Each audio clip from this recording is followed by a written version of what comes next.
রিটটি যেখানে শুনানি হচ্ছিল মোস্তফা জামান ইসলামের নেতৃত্বাধীন বেঞ্চে, সেখানে জুনিয়র বিচারপতি যিনি ছিলেন বিচারপতি এস.এম. মাসুদ হোসেন দোলন, তিনি অসুস্থ থাকায় আজকে বেঞ্চ বসছে না। এটি আমরা জানতে পেরেছি আজকে সকালে বলতে হচ্ছে 10:30টার দিকে আমরা দেখছিলাম যখন হাইকোর্ট বেঞ্চটি শুরু হবে শুনানির জন্য, তখন রাষ্ট্রপক্ষের যারা আইনজীবী আছেন, বিশেষত রাষ্ট্রের অ্যাটর্নি জেনারেল, তিনি ছুটি কাটিয়ে আজকে ফিরেছেন। তিনি আজকে শুনানি করতে প্রস্তুতি নিয়ে এসেছেন, আমরা তাকে দেখেছি। এবং রাষ্ট্রের অন্যান্য আইনজীবী যারা আছেন, অতিরিক্ত অ্যাটর্নি জেনারেল, তাদেরকে আমরা দেখেছি তারা এজলাসে উপস্থিত ছিলেন।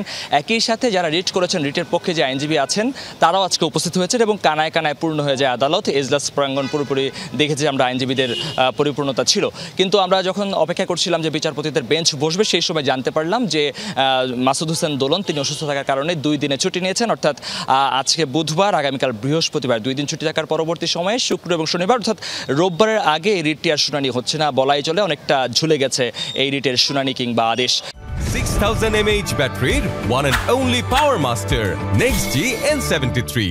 তবে যে বিষয়টি এখানে বলে রাখার দরকার সেটি হচ্ছে যে আজকে যদি শুনানি হতো বা আদেশ হওয়ার যদি প্রাসঙ্গিকতা থাকতো, তাহলে কিন্তু আমি আগেও বলেছিলাম যে হ্যাভিয়াস কর্পাস যে বিষয়টির কথা আমরা বলেছিলাম যে অনেকটা শোনা হয়েছিল যে এই পদ্ধতিটি হওয়ার কথা, অর্থাৎ শিক্ষার্থীরা যে ডিবি হেফাজতে তাদের স্বেচ্ছায় গিয়েছেন কি যাননি, তাদেরকে আসলে সেখানে আটক করে রাখা হয়েছে কি হয়নি, কিংবা এভাবে আটকে রাখতে পারে কিনা, সেই যে প্রশ্ন উঠেছে, সেই জায়গা থেকে কিন্তু শিক্ষার্থীরা নিজেরা এসে হাইকোর্টে তারা নিজেরা বলবেন যে তাদেরকে আসলে জোর জবরদস্তি করে স্টেটমেন্ট নেওয়া হয়েছে কিনা, কিংবা তারা আসলে সেখানে নিরাপত্তা চেয়ে হেফাজতে গিয়েছেন কিনা, অথবা ডিবির কাছে কোনো তারা আবেদন জানিয়েছেন কিনা তাদের নিরাপত্তার জন্য। এই বিষয়গুলো তারা এখানে এসে বলতেন এবং সেটার পরবর্তীতে সময়ে হতো। আর যে শিক্ষার্থীদের গুলি করার বিষয়ে যে শুনানিটির যে কথা ছিল, সেটি যদি হয়ে থাকতো তাহলে বলা হচ্ছিল যে রেগুলেশন, অর্থাৎ পুলিশের একটা রেগুলেশন আছে কোন সময় পুলিশ গুলি করতে পারবে, অর্থাৎ এক্সট্রিম সিচুয়েশন, ওই সময় পুলিশের গুলি করার কিন্তু এখতিয়ার আছে, যখন বিক্ষোভ আন্দোলন চলবে কিংবা নিজের সেফটি সিকিউরিটির জন্য গুলি করার এখতিয়ার আছে।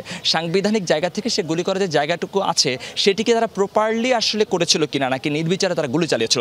যদিও রিটকারীর পক্ষ থেকে বলা হয়েছে তারা নির্বিচারে গুলি চালিয়েছে, হেলিকপ্টার থেকে গুলি চালিয়েছে, তারা অন্যান্য ছাদ থেকে গুলি চালিয়েছে, তারা তাদের রিটের শুনানিতে বলেছে যে তারা অন্য ছাদ থেকে নিরীহ মানুষ যে ছিল তাকে গুলি করেছে। এই ধরনের প্রশ্ন উঠেছে। আমরা কিছুক্ষণ আগে একটি এফিডেভিট হতে দেখেছি বিএনপির একজন আইনজীবী নেতা, যিনি নারায়ণগঞ্জে নির্বাচন করেছিলেন, অ্যাডভোকেট তৈমুর আলম খান, তিনি একটি রিট দাখিল করেছেন। তিনি তার রিটে যেটি বলেছেন, যে সেই রিটে তিনি বলেছেন যে হেলিকপ্টার থেকে গুলি করা কেন বেআইনি নয়, বা যেটি করেছে সেটি নিয়ে তিনি তার প্রসঙ্গটি করেছেন। আমরা যেহেতু ওই কোর্টে ছিলাম, সে কারণে এটি বিস্তারিত জানতে পারিনি, কিন্তু আমি কপি পেয়েছি। তিনি যে এফিডেভিট করেছেন, যে রিটটি করেছেন, সেই জায়গা থেকে নিশ্চিত করে বলা যাচ্ছে যে রিট হয়েছে। সেটি পরবর্তীতে কি হবে সেটি এখন আসলে সময়ের অপেক্ষা।